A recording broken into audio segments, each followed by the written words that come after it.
গতকালকে তৃণমূল কংগ্রেস 14ই মার্চ সর্বভারতীয় তৃণমূল কংগ্রেসের পক্ষ থেকে এই চিঠিটা যায়। কাকে যায় চিঠিটা? এবং আজকে সকালে আমরা টুইট এক্স হ্যান্ডেলে পোস্টও করেছি। To the chief electoral officer, সেটা লেখা হয়েছে BBD Bag, NS road etcetera.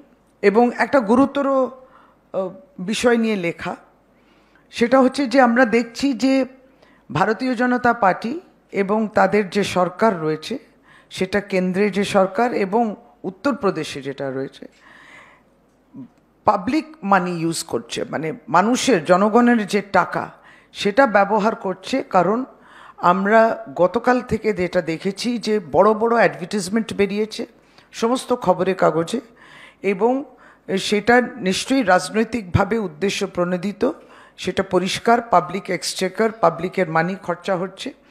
এই বিষয় নিয়ে সেই মর্মে প্রায় 1-2 আমাদের 3 পাতার চিঠি যায়, এবং এই 3 পাতার চিঠির সঙ্গে কিছু অ্যাটাচমেন্টও গেল, যেগুলো খবরের কাগজে বেরোলো। যেমন এটা উত্তরপ্রদেশের একটা যে অ্যাডভার্টাইজমেন্টটা বেরিয়েছিল, আর এটা যেমন পশ্চিমবাংলায় যেটা বেরিয়েছিল, আপনারা সকলেই সেটা দেখেওছেন। তা আমাদের যে অভিযোগটা আছে তার ভিতটা কি, মানে তার ফাউন্ডেশনটা কি, এই ইলেকশন কমিশনকে জানানোর এই বিষয়টা খুবই গুরুত্বপূর্ণ।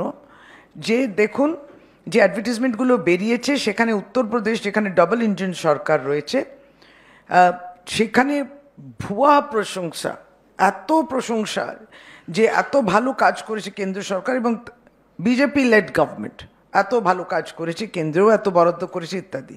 তার সাথে সাথে বাংলার ক্ষেত্রে ক্রিটিসাইজ করছে গভর্নমেন্ট অফ ওয়েস্ট বেঙ্গলকে, যে এই কারণে তোমাকে আমি ফান্ডস দিলাম না, কিংবা দেওয়ার ক্ষেত্রে তোমরা ব্যবহার করেনি। তো এটা একটা ধরনের পলিটিক্যাল ক্রিটিসিজম, সেটা আমরা দেখলাম। কোথাও না কোথাও আমরা এইগুলো দেখে বলেছি চিফ ইলেকটোরাল অফিসারকে, বোঝা যাচ্ছে এটা থেকে যে বিজেপি একটা পলিটিক্যাল অ্যাডভার্টাইজমেন্ট বের করেছে।